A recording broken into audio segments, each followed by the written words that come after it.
मुझे वॉशरूम की तकलीफ़ थी, यानी वॉशरूम आता लेकिन नॉर्मल जैसे अपन करते हैं वैसे नहीं आ रहा था, दर्द भी होता कभी कभी। फिर मेरे बड़े भाई को जानने वाले डॉक्टर थे, उन्होंने फिर उनसे बात की, फिर हम लोग यहाँ आए, उन्होंने हमसे बात की।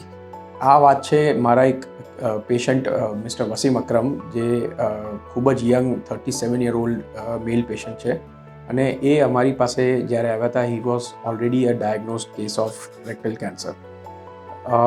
જ્યારે એ અમારી પાસે આવ્યા ત્યારે એમણે ઓલરેડી નિયોઅજ્યુવન્ટ કીમો રેડિયેશન એટલે ઓપરેશન પહેલાં અપાતી કીમોથેરાપી અને રેડિયેશન થેરાપી લઈ ચૂક્યા હતા. અને અનફોર્ચ્યુનેટલી એ રેડિયેશન ને કીમોથેરાપીનો અસર એમના ટ્યુમર ઉપર બહુ ખાસ હતો નહીં, અને ટ્યુમરની સાઇઝમાં પણ કોઈ બહુ ફરક હતો નહીં. એ ખૂબ જ એક બલ્કી ટ્યુમર હતું જે લો રેક્ટલ કેન્સર હતું.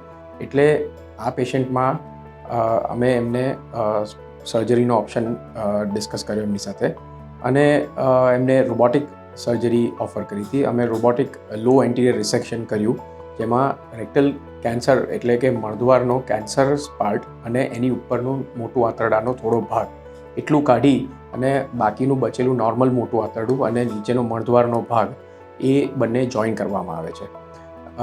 નીચે મળદ્વારનો ભાગ અપ્રોક્સિમેટલી 7 to 8 સેન્ટીમીટર જેટલો બચેલો હતો, જે નોર્મલ હતો, અને એની સાથે આ જોડ હતો.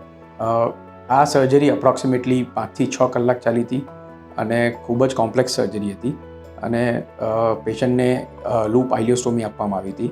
આજે પોસ્ટ ઓફ ડે 5 છે, અને પેશન્ટ એકદમ પરફેક્ટલી હેલ્ધી કન્ડિશનમાં ડિસ્ચાર્જ થઈ રહ્યા છે. मैं यहाँ 7 दिनों से हूँ, बहुत बहुत मस्त, अच्छा बेटर कर रहा हूँ. पहले से बहुत रिलीव है मुझे. यहाँ पर जब भी बेल बजाता हूँ तो स्टाफ तुरंत आ जाता है, यानी डिले नहीं करते हैं ये लोग. और जो मंगाते हैं नाश्ते में टाइम टू टाइम खाना है, साफ़ सफाई का भी अच्छा ध्यान रखते हैं, और कोई बंदा ऐसा भी नहीं है कहने पर ना करे काम. सब अच्छे हैं, स्टाफ बहुत शानदार है यहाँ का. Thank you doctors, thank you nursing staff, thank you Sterling hospital.